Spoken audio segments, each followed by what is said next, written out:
Por que as pessoas no Brasil têm dificuldade de enxergar o Brasil como um país comunista? Porque eles estão esperando que o comunismo, a ser colocado dentro do Brasil, seja o método comunista, como foi implementado em Cuba, na Bolívia, na Venezuela, na China, em qualquer lugar. Não é e não será, porque o comunismo tem uma elasticidade. O comunismo não é uma ideologia. Esse é um erro crasso de entendimento. Ele não é uma ideologia. O comunismo é um movimento onde a ideologia faz parte deste movimento, se ela for útil ao movimento. Vamos lembrar o seguinte: até a década de 80 e de 90, não entrava na pauta de nenhuma agenda comunista internacional defesa de meio ambiente, por exemplo. A partir da década de 80 e de 90, todas as defesas de meio ambiente são comunistas e são financiadas pelo movimento comunista internacional. Então, quando a Marina Silva vem defender floresta, ela está em perfeito acordo com a agenda esquerdista internacional. O movimento comunista pode utilizar desde o capitalismo mais radical até o regime ditatorial mais radical. Então, esse é o cerne da questão. O que aconteceu no Brasil? Como é que funciona, teoricamente, os poderes de uma república? Bom, o Brasil não é uma república, exceto no nome. É muito fácil da gente entender o que está, de certa forma, acontecendo dentro desse desmonte. A gente tem ideia de pátria porque a gente tem ideia de soberania. Se a gente tem ideia de soberania, é porque nós temos uma divisão de poderes e as decisões da nação são tomadas baseadas em critérios e em medidas de dentro, oriundas da nação, da elite pensante, da classe pensante daquele país em um determinado lugar. Pois muito bem, este fenômeno, a partir do século XX, todas as soberanias nacionais passam a ser desconstruídas através de tratados, de uma jurisprudência internacional. Existe uma série de coisas, né, do acobertamento de determinadas pautas dentro da produção científica internacional. Para a gente ter uma ideia, somente 6 empresas no mundo controlam toda a produção científica internacional. 6 empresas no mundo. Essas 6 empresas pautam duramente tudo aquilo que vai entrar na defesa de mestrado e de doutorado. Esse é o ponto.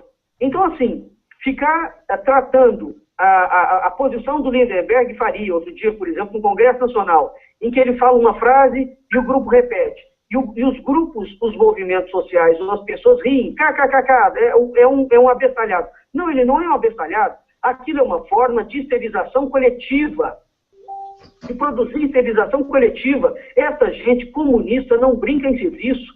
Eles não dormem e eles sabem perfeitamente o que estão fazendo. Enquanto isso não for levado a sério, né, que os diletantes somos nós, que não somos comunistas, nós só vamos ficar correndo atrás do prejuízo, e é um prejuízo muito sério. Então, assim, o que está acontecendo agora no Brasil? Primeiro, o Brasil não tem crise política. Essa é uma mentira que precisa de ser construída. Não existe crise nenhuma dentro do Brasil. Existe um projeto político criminoso, comunista, internacional, de destruição de toda a estrutura de soberania nacional. Esse é o ponto. Não há crise, não há corrupção no Brasil. A corrupção aqui é um pano de fundo. Existe desvio de dinheiro brasileiro para financiar governos totalitários internacionais, para que a implementação da tomada da América Latina pelo grupo eurasiano e pelo grupo de Bilderberg seja efetivamente efetivado, como foi prescrito e acordado pelo Clube de Roma na década de 60, aonde eles dividiram o mundo em 10 zonas geopolíticas. O Brasil está inserido na 6ª zona geopolítica. Essa 6ª zona geopolítica é controlada pelo Foro de São Paulo. Isso é o que está em pauta.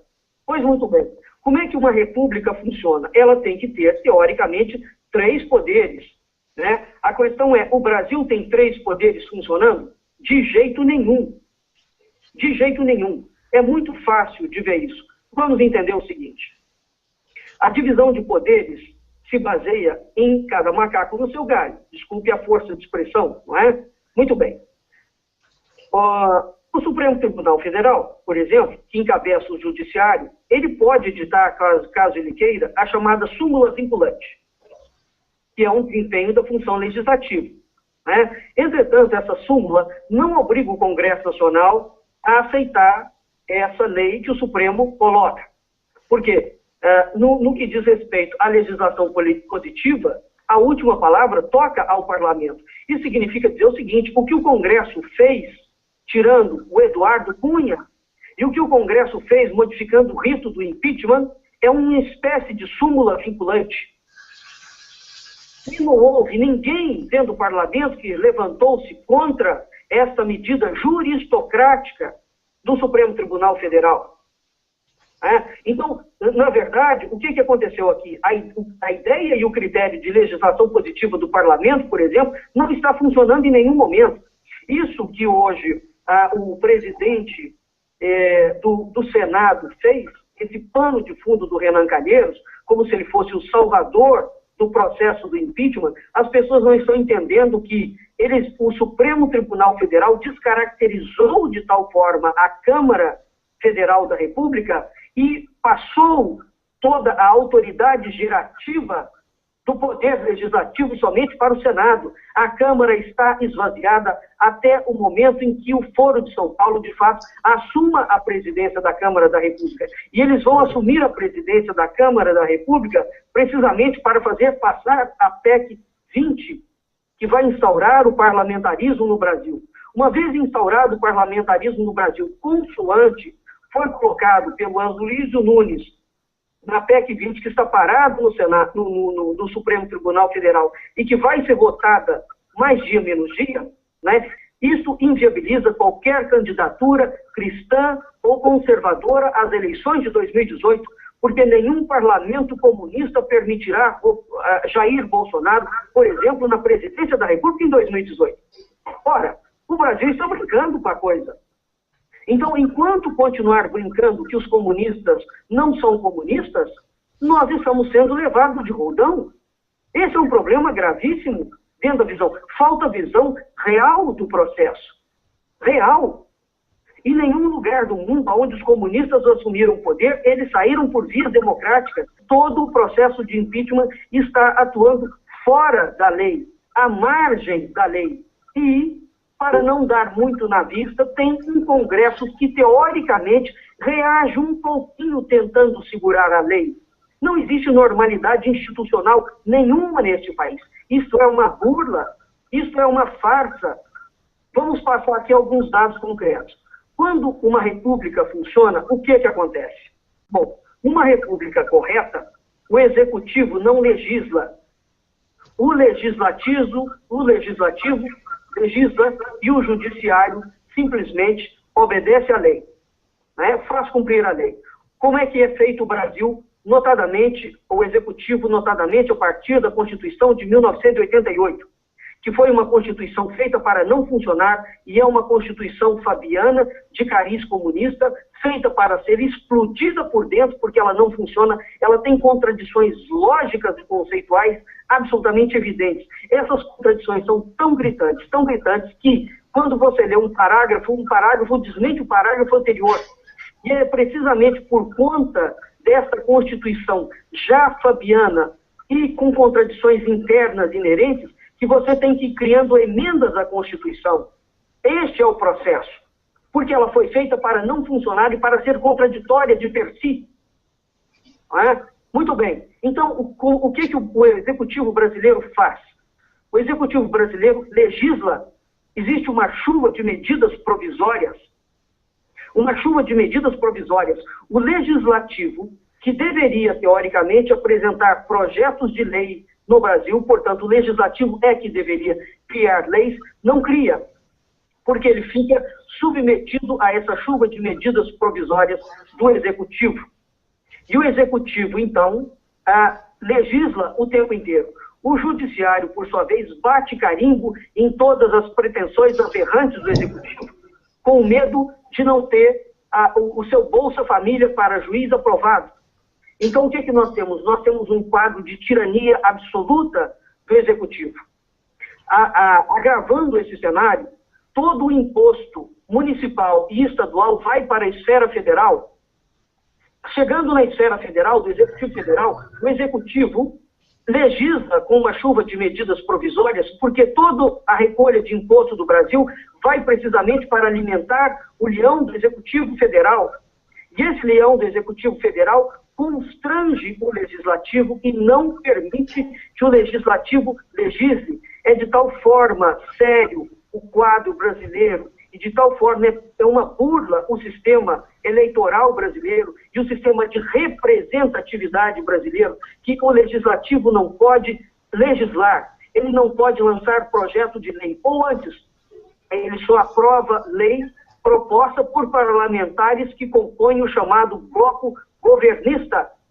Se você não compõe o bloco governista, você não aprova praticamente nada.